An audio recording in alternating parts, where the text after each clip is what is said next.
Welcome to TriMet 101, where I'm wearing a Muni shirt. Today, we're going to be talking about Gillig. Did you know Gilligs are squishy? Here's a squishy Gillig.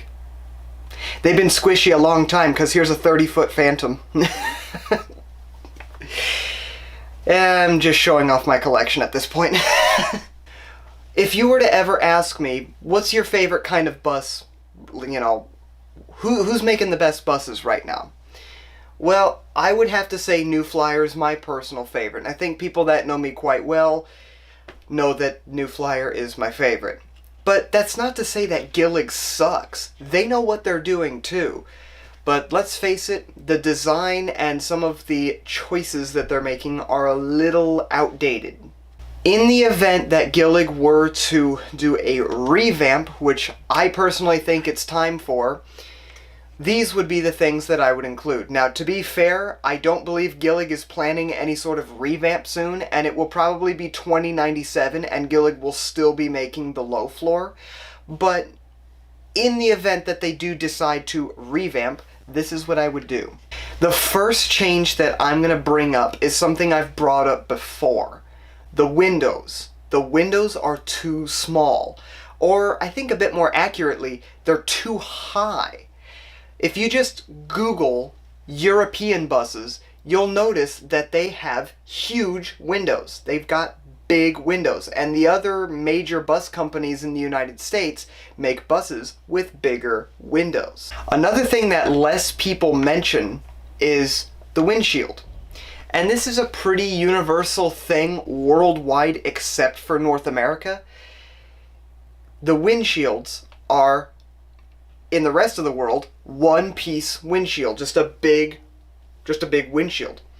But in the US and North America, to save costs in case something happens, we use two-piece windshields. So it's divided right down the middle, and you have two individual panes. A notable exception in North America, and now only Canada, is Nova Bus. Nova has been using single-piece windshields for a while, and this removes blind spots. Yeah, if it gets cracked or damaged, you now have to replace the entire windshield, and that costs more, but that's supposed to be a rare event, so that shouldn't just be something you're that concerned over. Actually, these squishy buses show that quite well. It's going to be blurry because I locked my camera's focus, but you can probably see the split in the windshield for the Gillig, whereas the Nova is just a single-piece windshield, and on this old flexible Metro bus from CTA, you can tell that even in the 90s we were just creating windows with two-piece windshields. It's an outdated design, and it adds even more blind spots to a technology that we know has lots of blind spots. So, what kind of sizes does Gillig offer? They offer 29 foot, 35 foot, and 40 foot. That's fine, but no 60 foot. And I know that sounds crazy, but just let's think about this for a second. Novabus pulled out of the US market back in January. And so that leaves pretty much just New Flyer making articulated buses. At least the only reasonable company making articulated buses, because we don't touch that with a 10-foot pole, or maybe a 60-foot articulated pole. But if Gillig started making articulated buses, it would add more options. And I know it's kind of weird to think of Gillig making something like this, but I've got a few points to bring up. Firstly, again, it would add more options to the market. BRT is, well, it's not my personal favorite, but it is gaining a lot of popularity in the US over the last decade and a half. And so, again, probably a decent idea. Also, Orion made the Orion 3 back in the 80s, which was, you guessed it, articulated. Which means that, you know, a bus company that you typically think only makes rigid buses that are not articulated and up to 40 feet, yeah, they can sometimes dabble into other things as well. So I think this is something worth considering. So this next thing is not really too major, but I'd like to talk about HVAC. Now, this has nothing to do with comfort or anything with the HVAC system itself or how it operates or functions or any of that. It has to deal entirely with style and how it looks. Inside the bus, the vents where the air comes down are literally just oval cutouts all the way down the aisleways. Just these oval openings. It looks incomplete, and Gillig has been doing this forever. It's 2025, soon to be 2026, and we're somehow still producing buses with just openings like that in the ceiling. It just looks cheap and unfinished and kind of outdated. Some sort of styling upgrade would be kind of nice. You want to know something that bothers me about Gillig way more than it probably should? I've talked about this one before as well. Up until around 2012, the speakers inside the bus sounded pretty much fine. The announcement quality was properly clear. It wasn't like astounding or anything, but they were adequate. Since 2012, they have cheapened out, and they use terrible quality speakers now. So now you get announcements that are in lower quality with absolutely no bass, and it's just not great. Loud does not mean good. A lot of the newer Gilligs have loud exterior speakers to let people outside know what bus route is at the stop. And that's great, but loud does not always mean good. Next stop, Home Fury Road in Gillig. Next stop, Clackamas Town Center Mall. Transfer to other bus lines. Again, we are nearing the end of 2025, and why are we still doing this?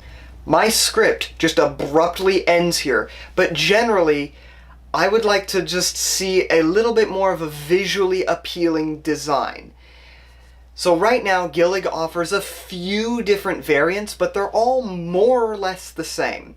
You've got the classic low-floor design, which has square headlights, as if it's 1993, which is crazy. And yeah, I guess for the foamers out there, which I guess includes me, that is pretty cool and kind of appealing, and that we're still making that to this very day. But to the general public, it's not really a good look. I mean, again, this is a flexible Metro bus from 1990 something, and it also has square headlights. This is from the 90s. How is this still being made mostly today? Just low floor version. The rest of the world thinks that we, as a continent, are falling behind with our transit vehicles, and they're not wrong. So making them more visually appealing is not a bad idea. Now, you don't have to go crazy with this. You don't have to go super elaborate, but, you know, I think Gillig had the right idea with the BRT. It's time to show you another thing from my collection. It's just sitting over here, and it is a C-Tran paper bus, but it's a Gillig BRT, and I think this shows it pretty well, if you can ignore the fact that I totally ripped the bottom of it. But the Gillig BRT has this more sloped front end, a window there, which actually does add a blind spot from what I understand. And then the rear also has a more curved design. Trimets don't have that, but the proper BRT design has that curved style in the front and the back, and it has the different design back there as well. What I'm trying to say is, I think this looks much, much better. And this is now probably considered old and outdated, but I still think it's a lot better than just the classic Gillig low floor. When it comes to trying to make something appear more modern, this is sort of the direction I would go. Of course, eliminating the two-piece windshield, although they kind of drew it as just one here, and just having one-piece windshield and just larger windows in general and other little things like that can also factor into that sort of design for updating these. I am not on the design team. I don't think there is a design team. I think Gillig is kind of the master of, well, if it ain't broke, don't fix it. But the thing is it's starting to look really, really, really outdated. Yeah, there was nothing really wrong with designing, say, the PCC streetcars of the 1940s or something. But the times change and styles change and what people think looks good changes over time. You know, we're not still building houses with green carpet like this one that I'm in right now that was built in 1973. There's nothing inherently wrong with it, but it does look and feel very outdated. That's where I'm at with the Gillig story. Again, I think Gillig makes great buses. They make probably the best electric buses on the market right now, at least in the US. And I think, you know, there's a lot of good points, but there's also a lot that can be updated. Well, I think that about sums it up. Gillig will very likely continue what it's doing and not really update because they found something that works and so they're going to stick with it. I think that's their business model. And again, I've already said my opinion about 7,000 times, but I guess we'll just have to see if and maybe when they update. But for now, that's going to be it for this video, and I'll see you next time.